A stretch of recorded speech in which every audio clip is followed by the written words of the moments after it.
Let me tell you the biggest scam of adulthood. As a kid, everybody keeps asking you, what do you want to be when you grow up? Like it's some wholesome little icebreaker. It's not. It's a paperwork question. It's society trying to file you under a category so the adults can unclench and go back to pretending the world makes sense. Pick a role, any role. Doctor, teacher, artist, astronaut, entrepreneur, whatever. Just say something so everyone around you can relax and stop acting like your future is their group project. Then you hit midlife and the question doesn't disappear. It just upgrades into something creepier with better PR. Suddenly it's, how do you want to be handled when you die? Burial, cremation, celebration of life, reincarnation if you've been through enough to want a full reset. And we're all supposed to treat that like it's personal preference, like choosing between carpet samples, when it's the same exact energy as the kid question. Pick an ending that's easy for other people to process. Make it tidy, make it palatable. Don't make this emotionally inconvenient, because God forbid you die and be complicated. And this is where today comes in, because this whole spiral didn't just fall out of the sky. It started with a text from my friend Lori. You know those people who don't just talk to you, they bite into your mental library? The ones who grab a random book off the shelf in your head and go, hey, this one. And suddenly you're sitting there like, damn, I didn't even know I had that thought, but now I can't unsee it. Those are the people who don't give you answers. They give you better questions. And now you're stuck walking around with your mortality doing cartwheels in your brain. And before anybody tries to turn this into a debate club, let me make something painfully clear. I'm not claiming special knowledge.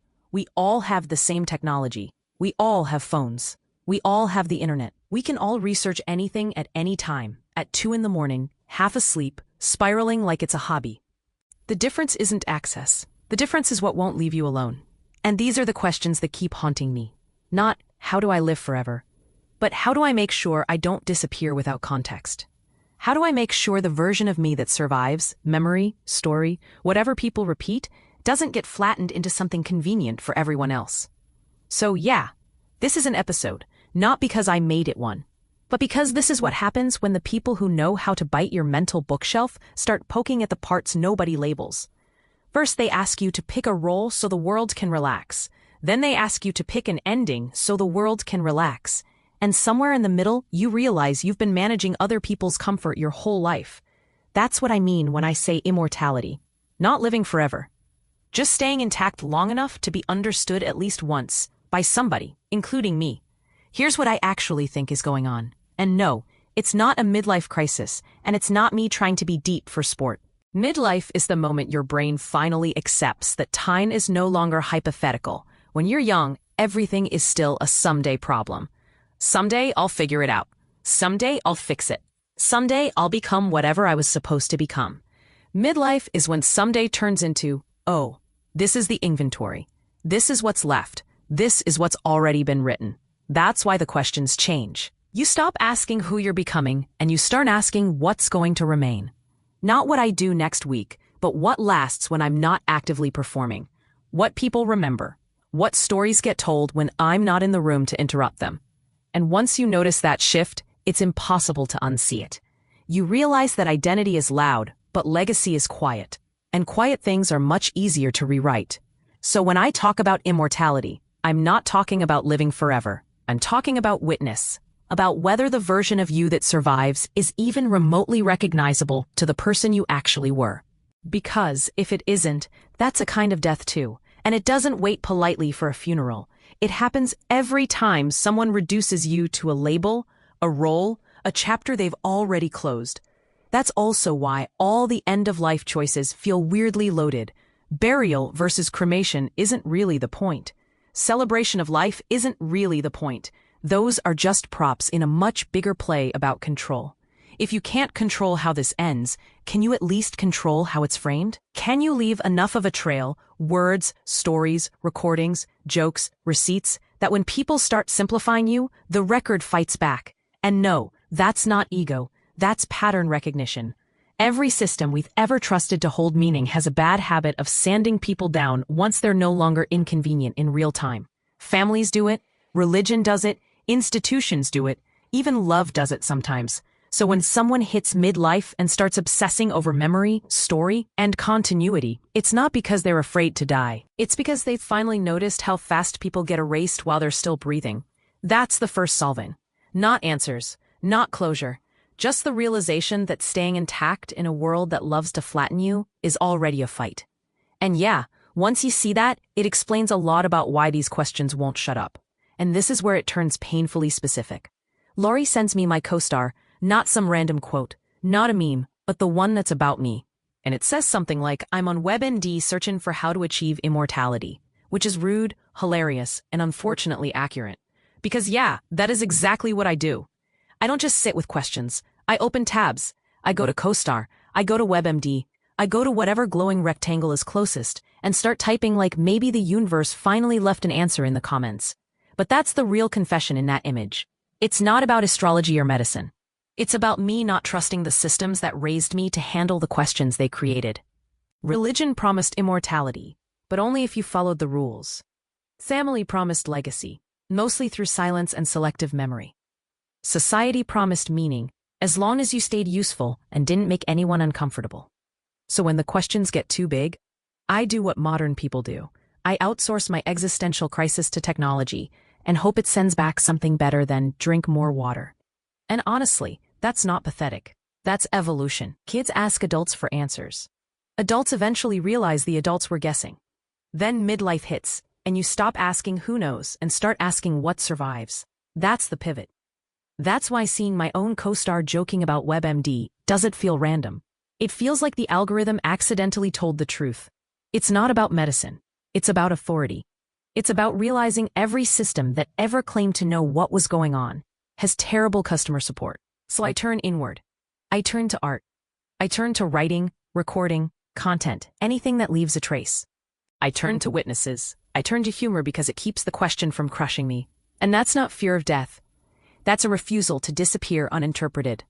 It's me saying I might not get forever, but I'm not letting the story get told without me at least showing up once to say, actually, that's not what I meant. And that co-star image, that's not a meme. That's a modern memento mori with Wi-Fi. Records outlive bodies. Stories outlive names. Witness outlives time. So yeah, when something like that pops up about me, I don't laugh because it's cute. I laugh because it hit too close to the truth. So here's the part I almost never say out loud, because it sounds unhinged until you really think about it. The reason I keep wanting a record of my life, the reason I keep leaving trails and receipts and stories, isn't because I want a shrine. It's because I don't want a do-over. I don't want to come back and repeat the same dumb, exhausting, painful loop like the universe forgot to check off my name on the attendance sheet.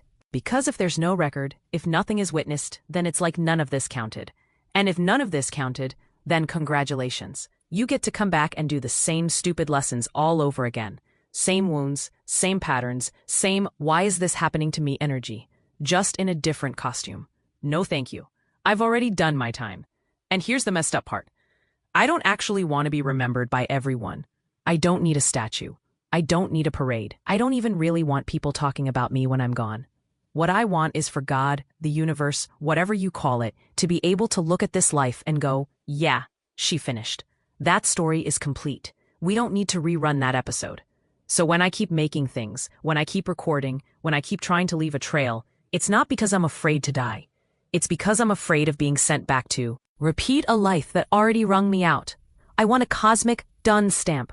I want the universe to know this wasn't a draft. This was the final version. That's what the record is for. Not glory, not legacy, just closure. So this is where I finally say the quiet part out loud. All this talk about funerals and burials and boxes and plots and paperwork, it's not comforting to me. It feels like the system trying to keep one last grip on you after you're already gone. Like even in death, you're supposed to stay tidy, traceable, filed, and owned. And what I actually want is the opposite of that. I don't want to become an object. I don't want to become a place people visit with a little bouquet and a laminated map. I don't want my ending turned into a parking lot. I want to leave as memory, not real estate. I want to leave as story, not inventory. The fantasy version of that, the dramatic, feral, slightly unhinged version, is something wild and elemental. Fire, teeth, nature. Something that says this body went back to the world, not into a drawer. Something that says I wasn't preserved, I was released. Not polite, not pretty, just honest. And yeah, I know the world doesn't actually allow that. There are rules, there are systems, there are forms in triplicate. That's fine. I'm not arguing with the law. I'm arguing with the meaning. Because what I want isn't a specific method. It's a message. Don't turn me into a thing you own. Let me be something that ended. Which brings me back to the only question that actually matters. The one that's been haunting this whole episode from the first breath to this last line. Am I trying to be immortal because I'm afraid of dying? Or because I'm afraid of being forgotten, misunderstood, or reduced to something I never was? And here's the part I never joke about. I want it on record that I was here, that I showed up, that I did the work, that I finished the assignment. I don't need a trophy. I need the universe, God, whatever keeps the books. To be able to look at this life and go, yeah, she completed it. She got her grade. She passed. We don't need to send her back to repeat the lesson, because that's what I'm really after. Not forever, not fame, just a cosmic done.